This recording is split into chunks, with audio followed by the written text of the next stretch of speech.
kelompok 1 kelas 10 6 SMA 2 Ngawi Taruna Indonesia. Saya Melita Anjarwati, absen 17. Saya Jelita Artayasa, absen 15. Saya Anastasia, absen 4. Saya Nadi Purwaningsih, absen 22. Saya Dilun Wasdur Reksadana, absen 38. Saya Fariska Hasan Lukman Hakim, absen 10. Episode 5 kali ini yang bertema kearifan lokal, kami mengambil situs budaya yaitu Museum Trinil di Ngawi.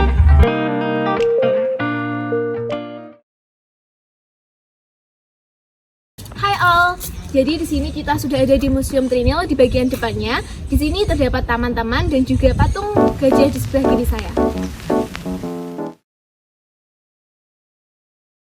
Nah, di sini kita akan menuju di mana Pithecanthropus erectus ditemukan sekitar 175 meter dan ditemukan oleh Audubon pada tahun 1891 hingga 1893. Setelah kita berkeliling di bagian depan, marilah kita masuk ke dalam museumnya. Ayo!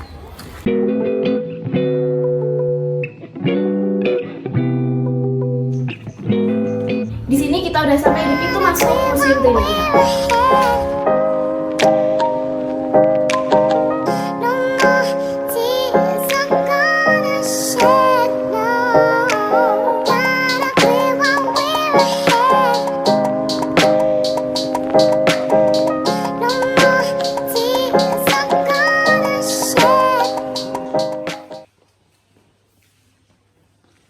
Jadi teman-teman, salah satu fakta menarik tentang Museum Trinil adalah dapat dipastikan jika fosil-fosil hewan purba ini itu masih original atau asli. Namun untuk fosil-fosil manusia purbanya itu sudah replika karena fosil aslinya sudah dibawa ke Belanda pada tahun 1891.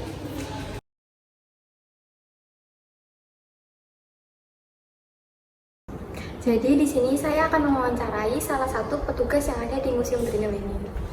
Boleh tahu dengan Bapak siapa? Ya, nama saya Bapak Jadi, saya karyawan dari BPK Wilayah Sedes dari Kerawang, Jawa Timur. Kebetulan saya bertugas di Museum Trinil. Terima kasih, Pak. Latar belakangnya Museum Trinil gimana, Pak? Terbelakang didirikan museum ini karena ini adalah museum edukasi atau museum untuk pendidikan dari anak sekolah. Tapi sejarahnya dulu sebelum museum ini dibangun, dulu ada sebuah penelitian di sini atau di Trinil pada tahun 1891 sampai 1893 yang menemukan fosil manusia Pithecanthropus erectus atau manusia purba. Nama Trinil itu diambil dari sebuah nama desa di mana ditemukan fosil manusia purbanya itu ada di 3 titik perbatasan desa, yaitu sebelah timur desa Kemarang, sebelah timur desa Ngancar, sebelah barat desa Kau, dan sebelah utara desa Kemarang. Kebetulan lokasinya itu di aliran Bengawan Solo, makanya si Deboa, Eugene Deboa itu memberi nama Tri 3 desa di sungai yang sampai sekarang sebagai sebuah museum Trinil. Makanya akhirnya dibangunlah museum di sini. Mengapa museum kok tidak dibangun di tepian jalan raya? Kok dibangunnya paling ujung mendekati sungai? Karena sejarahnya pertama kali ditemukan manusia purba itu di tepian Bengawan Solo. Makanya dibangunlah museum sebesar ini untuk mengerti tentang sejarah asal usul ditemukan manusia purba. Nanti kalau dibuat di tepian jalan raya, ya aksesnya mudah, cuma sejarahnya udah beda. Ya seperti itu. Makanya museum ini dibangun tahun 90 dan 91 tanggal 20 November 1991 dirilis oleh Bapak Soeharto. Dan berdirilah museum ini yang berskala internasional. Nah, untuk koleksi-koleksinya yang ada di museum itu banyak sekali, terutama binatang purba, spesies tumbuhan, dan fosil manusia purba. Cuma yang ada di museum itu rata-rata binatang purba. Untuk fosil manusianya itu replika atau tiruan.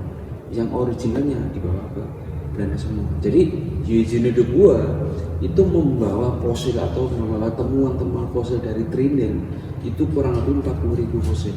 Semua diangkut ke Belanda sana. Itu baik fosil binatang, fosil manusia itu. Tapi sejarahnya dulu sebelum dia datang ke Indonesia, dia dulu pernah mengadakan penelitian-penelitian di daratan Eropa. Tapi apa? Tidak ditemukan. Sampai akhirnya analisa beliau itu satu-satunya adalah Indonesia. Nah, pertama kali datang ke Indonesia itu di Sumatera. di Payakumbuh sana tahun 1877 bersama istrinya. Nah di sana di Payakumbuh sana kurang lebih 2 tahun mengadakan penelitian, tapi apa? Tidak ditemukan yang dia cari. Sampai akhirnya dapat kabar bahwa di Wajah Genesis Tulungagung itu ditemukan sebuah alat tengkorak. Akhirnya dia datang ke sana. Ternyata apa? Untuk ukuran missing link setelah dia teliti dari hasil temuan-temuannya itu kurang kuat. Karena apa? Dari kapasitas isi peluru otak sudah 1000 lebih, yang dia cari juga normal. Sampai akhirnya dia juga menelusuri kali Berantas. Di sana juga ditemukan sebuah alat tengkorak milik anak digerakkan 8 tahun, dia meninggal karena faktor sakit. Itu sebetulnya sudah Homo erectus di Bernemu seperti itu, tapi kurang yakin. Sampai akhirnya dia melacak, dapat kabar di daerah Madiun, itu di daerah Gunung Batok, itu juga pernah ditemukan sebuah tengkorak dari Bapak Raden Saleh untuk Indonesia pada waktu itu. Ya, mungkin kurang puas dengan semuanya itu, akhirnya dia merapat di Benteng Pendem. Karena apa? Dia seorang dokter militer pada waktu itu. Yang pusat pemerintahnya pada waktu itu bentengnya itu letaknya di Ngawi. Nah dari situlah dapat kabar, dapat cerita dari situ bahwa di sini di daerah Ngawi sini banyak ditemukan balung buto. Orang-orang dulu mendapatkan fosil-fosil yang besar-besar seperti ini kan dikira-kiranya buto, raksasa yang besar. Ya, dengan hasil ceritanya dari masyarakat itu membuka interest dia. Makanya akhirnya dia menelusuri arah Bengawan Solo mulai dari Ngawi sampai ke Watualang, sampai ke Trinil, sampai ke Sonde, sampai ke Seragen sana, akhirnya kembali lagi ke sini. Dia menetap di sini pada tahun 1891 sampai 1893 dia mengadakan penelitian yang hasilnya menemukan fosil manusia Pithecus erectus. Tapi dari hasil temuannya itu pada waktu itu dua bingung mengumumkannya karena apa? Dia dari hasil temuan tempurung tengkoraknya ini mirip seperti manusia, cuma bukan ras manusia. Terus dilihat dari temuan tulang pahanya mirip seperti manusia, cuma bukan ras manusia. Terus dari hasil temuan gigi geramnya mirip seperti gigi manusia, mirip gigi geram simpanse atau kera, tapi bukan rasnya. Makanya beliau itu memberi nama Pithecus erectus yang artinya jam tegak. Itu adalah hasil temuan Dubois yang ada di sini. Jadi untuk ukuran tingginya manusia tersebut relatif sama dengan manusia sekarang. Itu kurang lebih tingginya 165 sampai 171 cm. Terus berat badannya itu bisa 100 kg, orangnya gemuk. Jari tangan dan kaki sangat panjang seperti kera atau simpanse. Terus dari kapasitas isi volume otak itu baru 900 cc, kecil.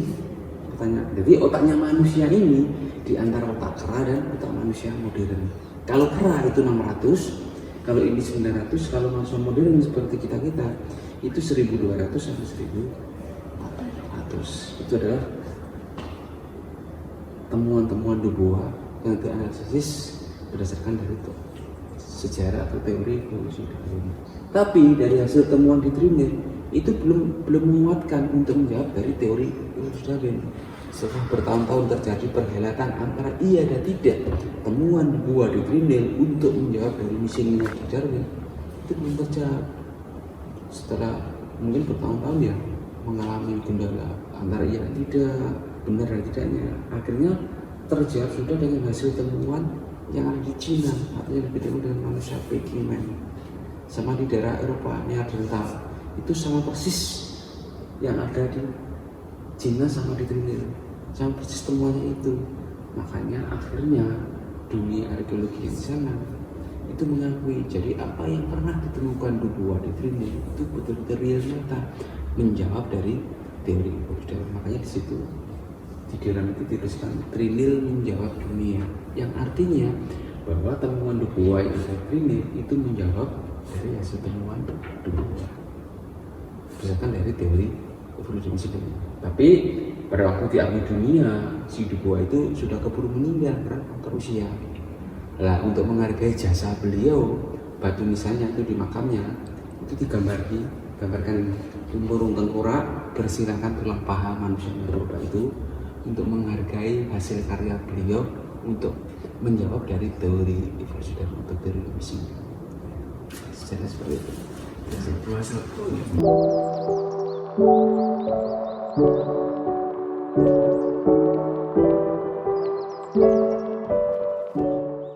area samping museum juga ada taman bermain untuk anak-anak dan juga taman untuk spot berfoto-foto ria.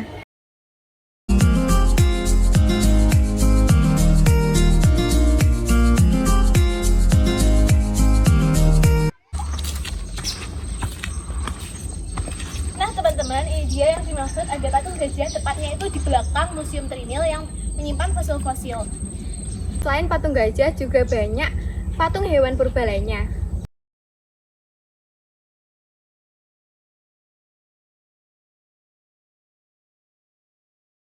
Nah, gimana nih setelah melihat vlog dari kami? Apakah kalian tertarik untuk mengunjungi Museum Trinil?